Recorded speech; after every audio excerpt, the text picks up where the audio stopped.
Hello, Chicago Network is on the air. Hello, everybody. I'm Ryan Yanishadis. It is time to focus, and we're focusing today on the Chicago Blackhawks. Let's recap the week that was for the team at the Madhouse. Of course, last week only two games. Wednesday, great to see Patrick Kane, even though unfortunately he's in a rival's uniform in Detroit. By the way, Detroit in the Eastern Conference now. I know everyone's kind of used to it, but I mean, taking away the rivalry of course, the original six matchup between the Red Wings and the Blackhawks, taking them out of the same conferences. But nice to see Patrick Kane.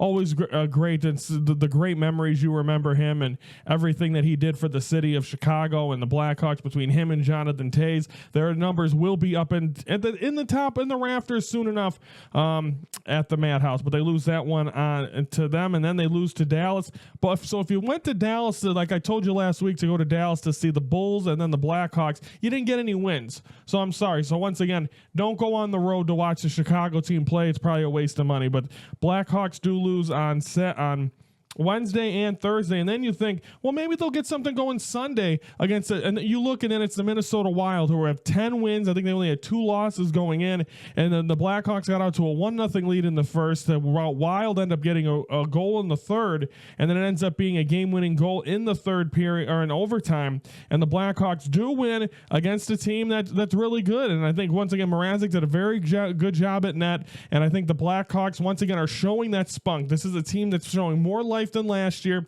Not saying they're going to go out and go to the playoffs, but I think you're starting to see that potential, that excitement from this Chicago Blackhawk team, whether it is Connor Bedard and some of the other guys on this team. But a nice job there by the Blackhawks to get a nice win at home, and now they're going to be heading out west. Only a couple of games this week, so let's preview the 2 games this week for the Blackhawks. That's going to be Thursday night against that pesky, can't say the newest team now because the Utah Hockey Club are the newest team, but the Seattle Kraken. Thursday night, it's a 9:00 start.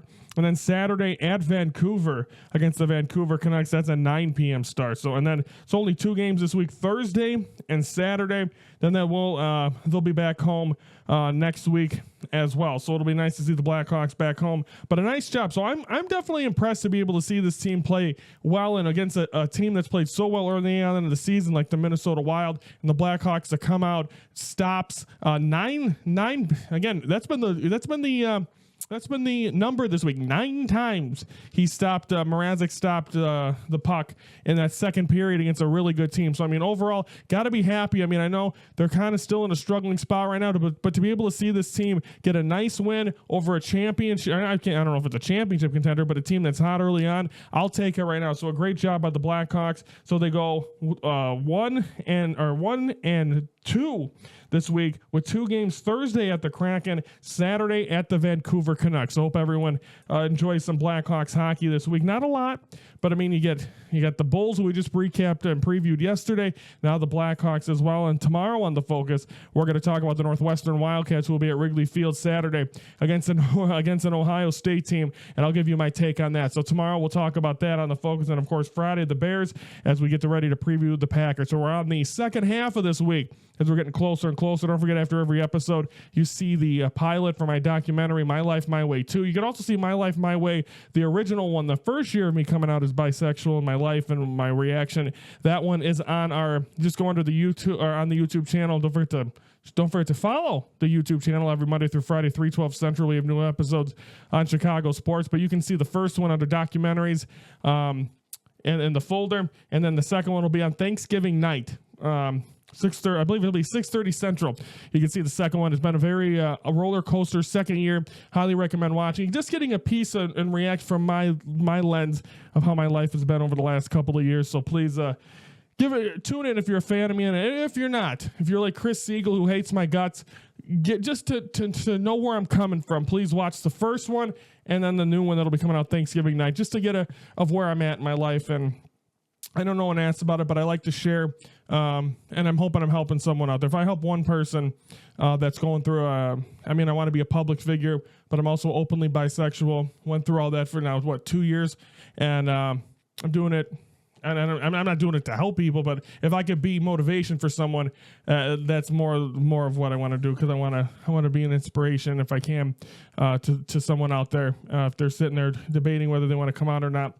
Watch that and just see the stuff I've gone through in the last couple of years, and feel free to reach out to me as well. You can reach me on social media as well. So everyone, have a great week. Don't forget, tomorrow we're focusing on the Northwestern Wildcats, and that is that. Like this video.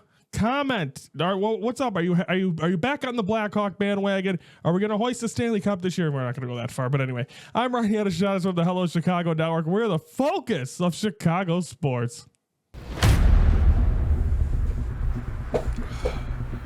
It's been a long year, and it's time to talk. Well, I'm a 33-year-old male that's bisexual. Favorite band is Nickelback, and watch pro wrestling. So if you don't think that I can handle comments like that, and you think I'm gonna go away that easily, you got another thing coming. I'm sorry.